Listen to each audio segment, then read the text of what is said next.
Discorde autour de la coopérative agricole de Sanary. Son directeur estime qu'avec le nouveau PLU, le maire veut tout bonnement la voir disparaître. Mais le premier magistrat, lui, soutient le contraire et invoque une querelle politicienne. Les explications de Valérie Spadja et Patrick Kurt. On les avait rencontrés en 2010, déjà unis. On les retrouve un an après pour la même problématique. La coopérative agricole de Sanary serait en péril à cause de la révision du plan local d'urbanisation. Le PLU devrait être voté mercredi prochain. J'attends peut-être un miracle si le maire vient enfin annuler cette réservation 113 sur la coopérative qui prévoit un parking et des équipements publics à la place de notre magasin centenaire.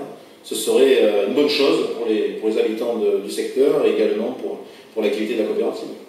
Un sujet qu'ils veulent non politique. Et pourtant ce jour-là, c'est bien l'élu de l'opposition à la mairie de Sanary qui est venu de son plein gré pour parler parking. Faire toujours plus de parking au centre-ville, ce n'est pas conforme aux accords de Grenelle, c'est toujours faire venir plus de voitures au centre-ville, un centre-ville qui est déjà saturé. Aujourd'hui, on a une philosophie totalement différente, qui est de faire les aires de stationnement en périphérie. Cette coopérative occupe 2500 m².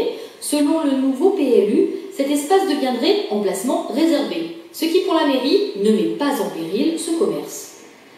Le fait de mettre un emplacement réservé aujourd'hui, comme d'autres sont là depuis 1978, ne génère pas forcément qu'on veuille l'acheter et pour y faire un parking.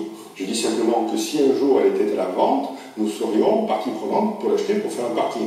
Néanmoins, aujourd'hui, elle y reste. Et je dis même mieux, c'est que si les coopérateurs veulent faire un nouveau bâtiment à cet emplacement qui soit plus moderne, plus accueillant et plus favorable au commerce, je signerai dès demain. Malgré ses propos rassurants, le gérant craint une expropriation pour cause d'utilité publique. Alors si le PLU est voté, il attaquera la mairie au tribunal administratif.